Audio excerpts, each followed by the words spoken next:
అంతవరకు గుర్తుంది కదా. సాధారణంగా కర్మ వల్ల ఏం జరుగుతుందంటే, అంటే గురువు దొరకని వాడికి చెప్తున్నాను, కర్మ వల్ల పుణ్యం పాపం అనేది సంభవిస్తుంది. సత్కర్మల వల్ల పుణ్యం, దుష్కర్మల వల్ల పాపం. పుణ్య పాపాలను అనుభవించడానికి ఉత్తమ జన్మలు నీచ జన్మలు ఎత్తుతూ ఉండాలి. ఉపాసన వల్ల ఏమవుతుందంటే మనస్సు శుద్ధి ఏర్పడుతుంది. కర్మ అనుభవించడానికి శుద్ధి ఏర్పడటానికి తేడా ఉంది. చూడండి, ఒక కుమ్మరి వాడు కుండలు తయారు చేస్తాడు. మట్టి తీసుకొచ్చి మట్టి అంతా బాగా జల్లించుకొని తొక్కుకొని అంతా మట్టిని కూడాను ఏ చెడు భావము లేకుండా దాన్ని బాగా పదును చేసుకుంటాడు. కుండ సారె మీద పెట్టి కుండ తయారు చేస్తాడు. ఆ కుండలన్నీ కూడా ఆరబెట్టుకుంటాడు. అన్నీ కూడా ఒక ఆవన్లోనే కాలుస్తాడు. ఎప్పుడూ కూడా కొన్ని కుండలు వేరే దాంట్లో, కొన్ని కుండలు వేరే దాంట్లో కాల్చటం లేదు. అవన్నీ కూడా అమ్మాలి అని తెచ్చి బజార్లో తెచ్చుకుని అక్కడ పెట్టుకున్నారు. కానీ ఒక కుండ ఎవరి చావుకో వెళుతోంది, ఒక కుండ పెళ్లికి అరివేని కుండలుగా వెళుతుంది. కుమ్మరివాడు దీన్ని చావు కోసమని కుండగా తయారు చేశానని చెయ్యలేదు. ఒక కుండ మనలాంటి ఇళ్లలో చల్లగా ఉండటం కోసం మంచినీళ్ళు పోసుకోవడానికి వెళుతుంది. ఇంకో కుండ ఎవరింట్లోనో ధాన్యం పోసుకోవడానికి, బియ్యం అవన్నీ పోసుకుంటారు కదా. మరి ఇప్పుడంటే చిన్నులు ఏవో మీకు అన్ని చాలా వచ్చాయి, కానీ మరి మా పాతకాలంలో కుండల్లో పోసుకునేవాడు. అట్లా కుండ బియ్యం పోసుకోవడానికి వెళ్తుంది. కుమ్మరివాడు కుండలు తయారు చేసేటప్పుడు ఇదిగో ఈ టైప్ ఆఫ్ కుండలు సావుకని, ఇవి పెళ్లికని, ఇవి ఇంకో దానికని ఆ ఉద్దేశంలో వాడేం తయారు చేయలేదు. ఆ మట్టి దాని దాని కర్మవశాత్తు, ఇది గుర్తు పెట్టుకుంటే అమ్మా, ఉపమానం గుర్తు పెట్టుకుంటే మనకి విషయం గుర్తొస్తుంది.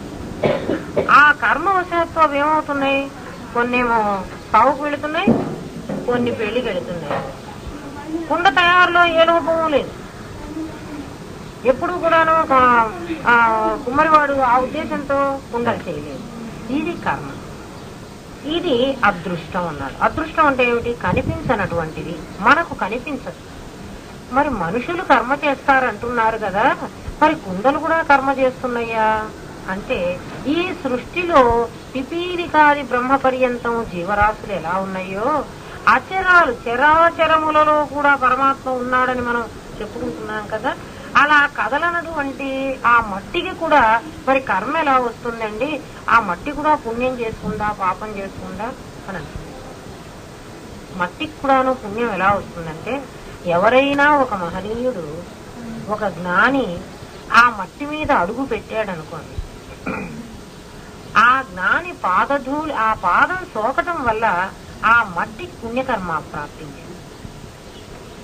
అలాగే నడుస్తూ నడుస్తూ ఒక మహాజ్ఞాని ఎప్పుడూ ఓ రాయి మీద కాసేపు కూర్చుంటాడు, అతను అలసట తీసుకోవడం కోసం.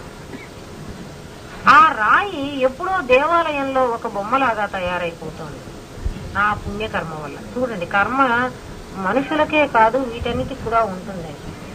మరి ఒక రాయి దేవాలయంలో విగ్రహంగా తయారైంది, ఇంకో రాయి దేవాలయంలో గడపగా తయారైంది. గడపగా తయారైన రాయిని అందరూ తొక్కి వెళుతున్నారు, విగ్రహంగా తయారైన రాయికి అందరూ మొక్కి వెళుతున్నారు. మరి ఈ రెండూ కూడా ఒకే కొండలో నుంచి కట్ చేసి తేబడినటువంటి రాళ్లు. మరి దీనికి ఈ కర్మం ఏమిటి, దానికి ఆ కర్మం ఏమిటి? ఇది నీటి కర్మ. అలాగే మన వాళ్ళు అడుగుతూ ఉంటారమ్మా, నేను చాలా మంచిదాన్ని అంటే, ఎవరికి వాళ్ళు నేను అలా మంచిదాన్ని చెప్పుకుంటారు. ఎప్పుడూ కూడా ఎవరికి నేను ఏ అపకారమూ చెయ్యలేదు. నిజంగా కూడా నేను అన్నవాడు ఎవరికి ఏ అపకారం చెయ్యడమ్మా. మరి ఎవడు చేస్తున్నాడు? గుణాలు చేస్తున్నాడు. ఆ గుణాలకి ఏమీ పని లేదు. అవి ఎవరెవరి వాళ్ళకి గిట్టకుండా ఉంటారో ఆ గిట్టని వాళ్ళ మీద పడిపోవటమే దానికి పని. ఎవరికి? ఈ గుణాలకి. అందుకే ప్రకృతే క్రియమానాని గుణై కర్మాణి సర్వశః అన్నాడు గీతలో. గుణాలే ఈ కర్మలన్నీ చేయిస్తున్నాయిరా నాయన. నిజంగా ఆత్మ అసలు ఏ కర్మ చెయ్యదమ్మా. దేహమా అసలు జడం కాబట్టి, ఈ 8 విధాలైన ప్రకృతితో ఉన్న దేహం అసలు ఏమీ చెయ్యలేదు. ఎందుకంటే లోపల ఆత్మ లేకపోతే దేహం ఏం చెయ్యలేదు. ఆత్మేమో ఏమీ చెయ్యదు, చేయడానికి దానికి దేహం లేదు. అచ్చగా దేహము ఏమీ చేయలేదు, అచ్చగా ఆత్మ ఏమీ చేయలేదు. ఈ రెండిటికి సంధానం కలిగిస్తూ ఉన్న వాళ్ళు ఎవరు అంటే, ఈ పరమాత్మలో ఉన్నటువంటి చిద్రూపిణి లేదా చిత్, సత్ చిత్ ఆనందం అంటున్నాం కదా, ఆ చిత్ ఇచ్ఛాశక్తి, జ్ఞానశక్తి, క్రియాశక్తి అనేటువంటి 3 రూపాలు ధరించి దాన్నించే సత్వరజస్తమో గుణాలనేటువంటి 3 గుణాలని తీసుకుని ఇదేం చేస్తోంది? ఈ చిత్శక్తి అన్నటువంటిది దేహం ఆధారం చేసుకుని అన్ని కర్మలు చేయిస్తోంది. అమ్మ మరి దేహాలు ఉన్న వాళ్ళకి దేహం ఆధారం చేసుకుంటే మట్టికి ఏమిటి దేహం? ఆ మట్టి రేణువులే దేహం. దానికి అలాగా కళ్ళు, ముక్కులు, చెవులు, కాళ్ళు ఉండకపోవచ్చు, కానీ దాని పుణ్యఫలం వల్ల అదేమవుతోంది? ఒక యోగ్యుడైనటువంటి ఒక పెళ్లిగా లేకపోతే మరి ఒక దేవాలయంలో జరిగేటువంటి ఏదో అభిషేకం చేసేటువంటి ఒక తీసుకుపోయే నీళ్ళగాను అలాంటి ఏదో ఒక సత్కర్మకి ఉపయోగపడుతుంది. ఇది కర్మ అంటే మనకు అదృష్టం. మనకి తెలియనడు అదృష్టం అంటే ఏమిటి? ఏదో గొప్పదని కాదు. వాడికి అదృష్టం పట్టిందిరా అంటే ఏమిటి? ఏదో చాలా గొప్పది వచ్చిందని కాదు. దృష్టము కానిది, కనిపించనిది ఏమిటంటే కర్మఫలం. మనకు కనిపించదు. ఇటువంటి కర్మ వీడు చేసుకున్నాడని మనకు తెలియదు. ఆ కర్మ ఫలం ఏదైతే ఉందో అది అదృష్టం అంటాం. అది దురదృష్టం అంటున్నాం. ఏమిటి? ఆ కర్మఫలం చెడుగా ఉంటే దురదృష్టం, కర్మఫలం మంచిగా ఉంటే అదృష్టం. 2 పదాలకి అర్థం ఏమిటంటే మనకు కనిపించనిది. మనకు కనిపించండి అంటే మనకు తెలియనిది. ఇలా ఉంటుంది అని మనకు తెలియదు. అందుకనే మన దేహాలు కూడా ఏ కర్మలు చేసుకుని వస్తున్నాయో ఆ కర్మఫలాన్ని మనం వద్దన్నా కావాలన్నా అవి అనుభవించి తీరుతాయి. కొంతమంది మంచి వాళ్ళకు కూడా దురదృష్టం ఉండొచ్చు. ఎందుకంటే ఇప్పుడు మంచి వాళ్ళని అనిపిస్తున్నారు. దేని బట్టి మంచి వాళ్ళు అంటున్నాం మనం? గుణాలను బట్టే కదా. గుణాన్ని బట్టి కదా వాళ్ళు పనిచేస్తున్నారు. ఆ గుణానికి కానీ మంచిదనం ఈ దేహానికి ఏం లేదు కదా. దేహం కూడా మంచిదైనట్టయితే చచ్చిపోయిన తర్వాత అందరినీ చాలా మంచివాడు అంటూ ఉంటారు. మరి ఆ మంచివాడి దేహాన్ని ఎందుకురా పాపం తగలబెడుతున్నారు? మంచివాడిని ఇంట్లో పెట్టుకోవచ్చు కదా. కాబట్టి మంచితనం అనేది ఎవరికి సంబంధించింది అంటే గుణాలకు సంబంధించింది, మనస్సుకు సంబంధించింది కూడా కాదు. ఎందుకంటే మనస్సు రజస్ ఇస్తే రజస్ తీసుకుంటే, సత్వం ఇస్తే సత్వం తీసుకుంటే, తమస్సు ఇస్తే తమస్సు తీసుకుంటుంది. ఏ గుణం తీసుకుంటే ఆ గుణంతో అది వ్యవహారం చేస్తుంది. నీ దేహం ఎలా జడమో మనస్సు కూడా అలాంటి జడ పదార్థమే. చైతన్యమైన ఆత్మ కనుక దాంతో చేరకపోతే అది కూడా ఏమీ చేయలేదు. ఇంకా ఉపాసన ఏమిటి అంటే కర్మ అర్థమైంది కదా అందరికీ. కర్మ అనేది మనం చేసుకున్నటువంటి పాపపుణ్యాల వల్ల, మన పాపపుణ్యాలంటే ఏమిటి? మనం చేసినటువంటి కర్మల వల్ల పాపమో పుణ్యమో మనకు సంభవిస్తోంది. ఆ పాపపుణ్య ఫలం అనుభవించడం కోసం మళ్ళీ ఇంకొక జన్మ తీసుకుంటున్నాం. అందులో మనం ఏం చేశామో మనకు తెలియదు. అవన్నీ ఇప్పుడు మనం అనుభవిస్తూ ఉన్నప్పుడు అజ్ఞాని కూడా అనుభవిస్తూ ఉన్న కాలంలో ఇది నా కర్మరా అంటాడు. చూడండి, వాడికి ఏం తెలియదు, వాడు ఆత్మ తెలియదు, వాడి గురువు లేడు. అయినా కూడా వాడు ఏమంటాడు? ఒప్పుకుంటున్నాడమ్మా పాపం. వాడిని ఏం అనకూడదు. ఎందుకంటే వాడికి తెలుసు నేను కర్మ చేశాను, కర్మఫలాన్ని ఎక్కువ తెలుసు.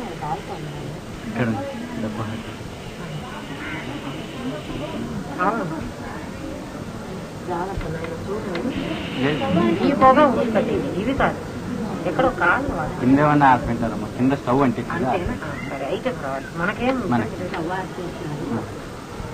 ఏమ్మా తెలియని వాడు కూడా ఏమంటున్నాడు? ఇది నా కర్మ అంటున్నాడు. ఈ కర్మ ఒక్కొక్కసారి ఏం చేస్తుందంటే, అమ్మ అందరూ కూడా చెడ్డ కర్మే తెచ్చుకుంటారు, అందరూ మంచి కర్మే తెచ్చుకుంటారని ఏం లేదు. మీరు బజార్కి చీర కొనుక్కోవాలని వెళుతూ ఉన్నారు. ఎవరో కాసేపు వీళ్ళిద్దరూ కలిసి ఈవిడ కొనుక్కుంటుంది, ఈవిడేమో కూడా పెట్టుకుపోతుంది. అమ్మ నువ్వు నా వెంటరా కాస్త సెలెక్ట్ చేసుకుందామని ఈవిడ వెంట పెట్టుకుపోయింది. ఇంతలో ఎవరో ఆ దారిలో కనుక అమ్మగారు వచ్చారు, రంగనాథ్ వాళ్ళ మేడ మీద పాఠం చెబుతున్నారు అని చెప్పారు. నువ్వు చీర మళ్ళీ కొనుక్కుంటు కానీ ఓసారి పైకి పోయిద్దాంరా, ఒకసారి పాఠం వినొద్దాం, తర్వాత సంగతి ఆలోచిద్దాం అని ఈవిని పిలుచుకొచ్చింది. ఈవిడికి చీర కొనుక్కోవాలనే ఉంది. ఈవిడికేమో అమ్మగారు పాఠం చెబుతున్నారు, ఇది వినాలనుంది. కానీ ఈమె వెంట రావాలి కదా ఆమెకి. అందుకని ఈమె వచ్చి ఈమె పక్కన ఇక్కడ కూర్చుంది. బలవంతంగా 2 ముక్కలు చెవున పడ్డాయి. వినొద్దనే అనుకుంది. ఈ అమ్మగారు ఎందుకు వచ్చారా నాయన, నేను పాఠం వినకుండా మధ్యలో నాకు ఈ డిస్టర్బెన్స్ ఎందుకు? మీరు అట్లా అని కాదు, అదే నేను కొనుక్కుందామని బజార్కి వాళ్ళు బయలుదేరినప్పుడు కొనుక్కుందామనే బయలుదేరారమ్మా. మధ్యలో ఈవిడికేమో ఎవరో చెప్పారు, చూశారు పాఠం జరుగుతోంది, ఉండు నీకు తెలియదు, ఇది చాలా ముఖ్యం, మాకు ముఖ్యం, మీకు అక్కర్లేదనుకో, అయినా నేను కావాలని ఇది వచ్చేసింది. ఇప్పుడు ఆ పక్కన వచ్చిన ఆమెకి ఏమైందంటే ఆమె పాపం వేదాంతం ఆమె కాదు, వేదాంతం వినే మనిషి కూడా కాదు. కానీ ఈవిడ మీద ప్రేమ కొద్దీ ఆవిడ రావాల్సి వచ్చింది. ఎందుకంటే ఈవిడ వెంట పెట్టుకోవాలి కదా. 2 ముక్కలు చెవులు పడ్డాయి. ఆ ముక్కలు అర్థం కూడా కాలేదు అసలు. ఇష్టం ఉన్నా లేకపోయినా ఏదో చెవులో పడ్డాయి. వచ్చే జన్మలో ఈ కొంచెం పుణ్యం ఉందే, ఒక్కసారి ఇక్కడికి వచ్చి అహం బ్రహ్మాస్మి అని ఒక తత్వదర్శి అయినటువంటి వాడు ఒక్క మాట మాట్లాడితే ఆ చెవులో ఇష్టం లేకపోయినా పడ్డది కదా. ఆ పుణ్య ఫలం ఏమైంది, అది అదృష్టమైంది. ఆ పుణ్య ఫలం ఏం చేసిందంటే వచ్చే జన్మ మళ్ళీ వాడికి ఏదో ఇంకో జన్మ వచ్చినప్పుడు అక్కడెక్కడో ప్రకాశానందగిరి గీతా మకరందం చెబుతున్నారు, గీతా జ్ఞానయజ్ఞం చేస్తున్నారు. ఓసారి మనం పోదామని ఆ అమ్మాయి భర్త అన్నారు. అంటే ఈ పుణ్య ఫలం ఎక్కడికి తీసుకొచ్చింది, ఆ గీతా యజ్ఞానికి తీసుకొచ్చింది. ఒక్కసారి ఒక క్షణకాలం ఇష్టం లేకపోయినా చెవులో పడ్డ ఆ మహాపాపానికి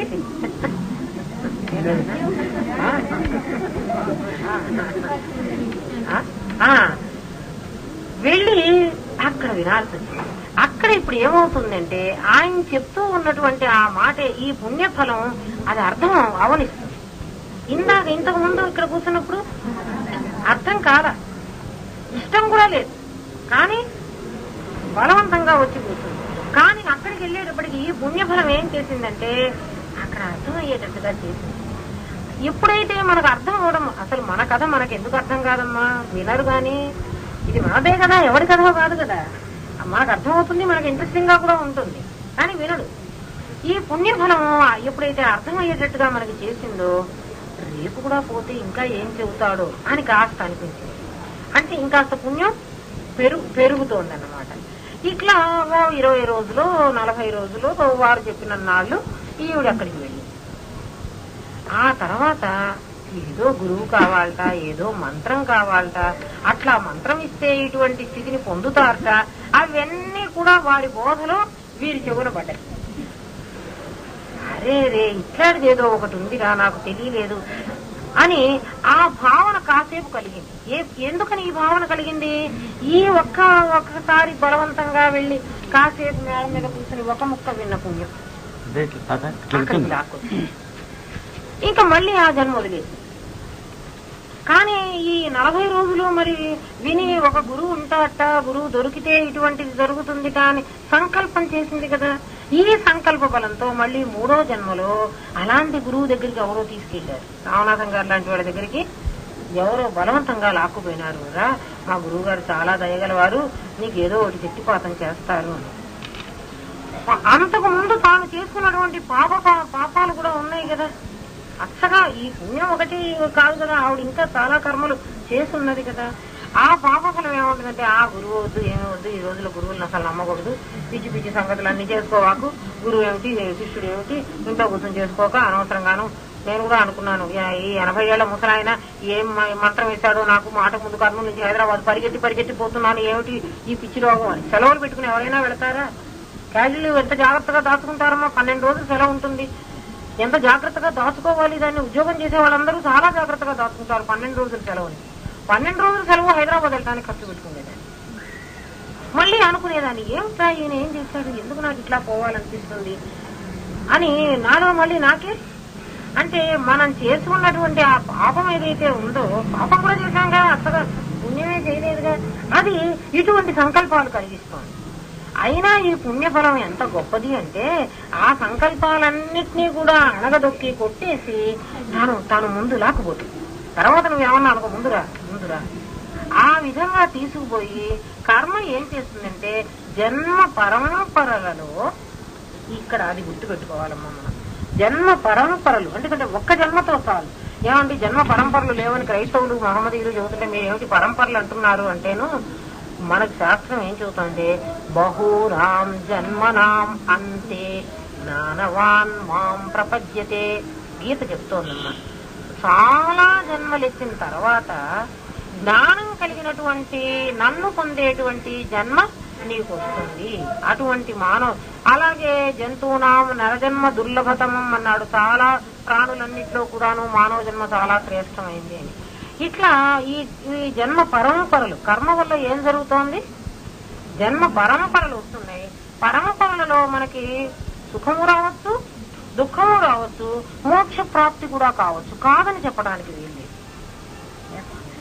కొన్ని జన్మలు తీసుకున్న తర్వాత మన పుణ్యఫలం వల్ల మనకి జన్మరాహిత్యమైన స్థితి కూడా వస్తుంది. అయితే ఎప్పుడు వస్తుంది, ఎన్ని జన్మలకు వస్తుంది నాకు తెలియదు. నాకేమిటి, గీతలోనే చెప్పలేదు పరమాత్మ. ఫలానా జన్మకు వస్తుందని చెప్పాడా? ఓ 10 జన్మలు అయినాక నీకు మోక్షం ఇస్తానని చెప్పాడా? చెప్పలే. సర్వధర్మాన్ పరిత్యజ్య మామేకం శరణం వ్రజ అహం త్వా సర్వపాపేభ్యో మోక్షయిష్యామి మా శుచ అన్నాడు. సర్వధర్మాలు వదిలి నన్ను శరణం పొందవయ్యా, ఇప్పుడే ఇచ్చేస్తానన్నాడు. అదేదో మా ఇంట్లో చేతిలో ఖర్చు తీసుకో అంటట. అయితే ఎప్పుడు ఇస్తానన్నాడు? సర్వధర్మాన్ పరిత్యజ్య. అర్జున, నీకేమున్నాయో తెలుసునా? అన్నమయ కోశానికి ఆకలి దప్పులు, ఈ ధర్మం. ప్రాణమయ కోశానికి, అన్నమయ కోశానికి చావు పుట్టుకలు, దీని ధర్మం. ప్రాణమయ కోశానికి ఆకలి దప్పులు, మనోమయ కోశానికి సంకల్ప వికల్పాలు, విజ్ఞానమయ కోశానికి అహంకార మమకారాలు, ఆనందమయ కోశానికి సుఖ దుఃఖాలు. సర్వధర్మాలు అంటే ఈ 10 వదిలిపెట్టిన ఆయన. ద్వంద్వాలు వదిలితే ద్వంద్వాతీతులు నువ్వే అవుతావు. ఈ 10 వదిలిపెట్టేసేయి. మాం ఏకం శరణం వ్రజ,